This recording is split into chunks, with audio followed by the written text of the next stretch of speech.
Ganga versus मंगा।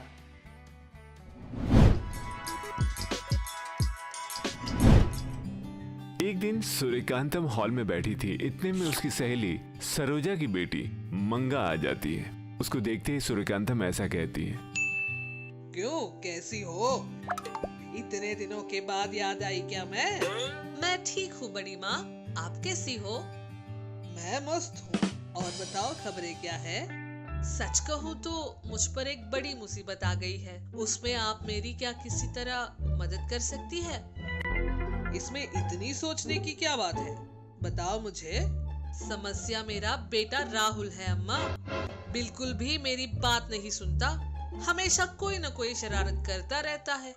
अरे बुद्धू, मुसीबत मतलब मैंने सोचा कोई बड़ी मुसीबत आ गई है। ये जब तुम छोटी थी तब तुमने शरारत नहीं की क्या? मैंने नहीं की?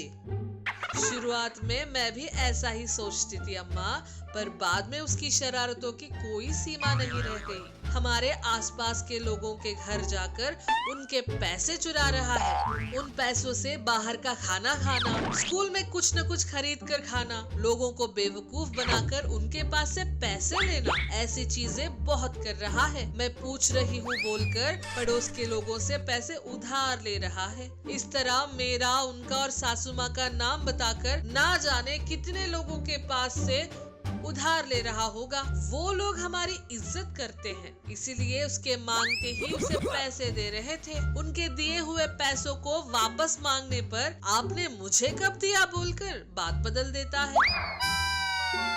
कौन है ये? जूनियर चंद्रकांता की तरह है। तुम शांत रहो बेटी, कहती हुई मंगा को समझाती है। आप ही बताओ क्या करूं बड़ी माँ? बताने पर भी नहीं सुनता।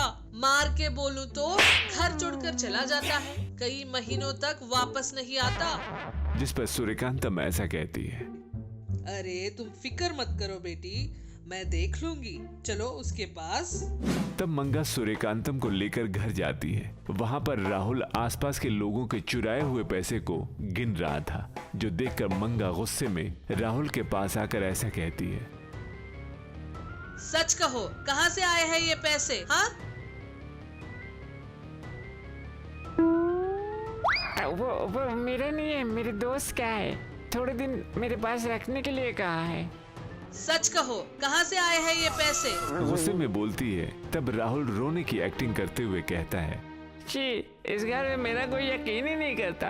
ये मेरे दोस्त के पैसे हैं। मैं जा रहा हूँ, मैं इस घर से चला जाता हूँ। कहते हुए रोने की एक्टिंग करता है, जो देखकर सूर्यकांतम को सब कुछ समझ आ जाता है। इस लड़के को मारकर या डांटकर बोलने से समझ नहीं आएगा। अपने स्टाइल में बताती हूँ। अरे तुम बहुत अच्छे बच्चे हो, फिर भी इतने अच्छे बच्चे पर शक कर रहे हो? क्या है मंगा? देखो बेचारा लड़का कितना दुखी हो रहा है। जाने दो बेटा, कोई तुम पर विश्वास ना करे तो भी मैं करूँगी। अरे मेरी एक्टिंग ने अच्छा काम किया, इन्होंने मुझ पर विश्वास कर लिया है। उन्होंने तुम अच्छे लड़के हो कहने पर विश्वास नहीं किया ना, उनके विश्वास करने जैसा मैं करूँगी। कहते हुए अपने मैजिक से एक मैजिकल फ्लावर का पेड़ वहां पर लाती है, जो देखकर राहुल शॉक्ड हो जाता है और सूर्यकांतम से ऐसा कहता है, ये क्या है जी?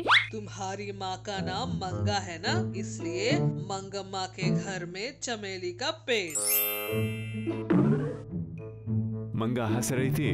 तब सूर्यकांतम ऐसा कहती है, ये देखो राहुल, ये एक मैजिकल फूलों का पेड़ है। अगर किसी को ठगा, किसी के पास से चोरी की, इस पेड़ के पत्ते झड़ जाएंगे। ऐसे जितने पत्ते झड़ जाएंगे उतने ही बाल भी तुम्हारे सर से झड़ जाएंगे।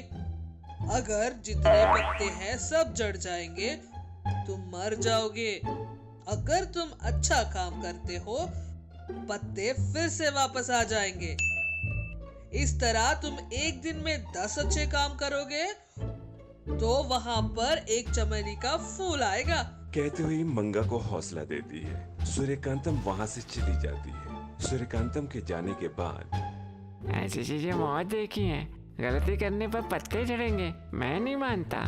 कहते हुए पहले की जैसे ही गलत काम करता हुआ चला जाता है। सब होने के बाद घर आकर पेड़ को देखता है। पेड़ पर से आधे पत्ते झड़ गए थे, जो देखकर राहुल शॉक्ड हो जाता है। दौड़ते हुए जाकर आईने में देखता है, उसके बाल आधे झड़ गए थे, जो देखकर शॉक्ड हो जाता है। बाल झड़ने के बाद पेड़ के नीचे बैठकर रो रहा था। तभी वहाँ पर मंगा आती है। क्या हुआ राहुल, ऐसे क्यों रो रहे हो? माँ मेरे बाल पूरे झड़ गए हैं माँ। इसका मतलब आज तुमने इतने लोगों को ठगा? नहीं माँ नहीं, आज मैंने किसी को नहीं ठगा। राहुल झूठ बोलता है तो पेड़ पर से एक और पत्ता झड़कर गिर जाता है, जो देखकर राहुल शॉक्ड हो जाता है। तब मंगा राहुल को देखकर कहती है, देखो फिर से झूठ बोला। ऐसा ही करते रहोगे तो जो भी बाल है सब झड़ जाएंगे। जो सुनकर राहुल डरते हुए ऐसा कहता है। माँ वो आज मैंने थोड़े लोगों को ठग कर उनके पास से पैसे लिए थे। बोलता है, जिस पर झड़े हुए पत्ते फिर से जाकर जैसे के तैसे उस पेड़ पर लग जाते हैं। माँ देखो देखो, वो पत्ता जैसे का तैसा पेड़ पर लग गया है। मतलब मेरे लिए गलतियों को मानने पर पत्ते फिर से लग जाएंगे। ठीक है, मेरे झड़े हुए बाल भी वापस आ जाएंगे। ऐसी बात करते हुए तुरंत जाकर अपनी सारी गलतियां मानकर फिर से आकर देखता है। झड़े हुए पत्ते फिर से अपने आप पेड़ पर चिपक जाते हैं। ऐसे ही राहुल के बाल भी वापस आ जाते हैं, जो देखकर राहुल तब से बुरे काम नहीं करता है, सभी अच्छे काम ही करता है, जिससे उस पेड़ पर चमेली के फूल भी आ जाते हैं, जो देखकर मंगा बहुत खुश होती है। बदले हुए अपने बेटे को देखकर मंगा बहुत आनंदित होती है और फिर सूर्यकांतम के पास जाकर पूरी बात बताती है और उसे बहुत शुक्रिया कहती है।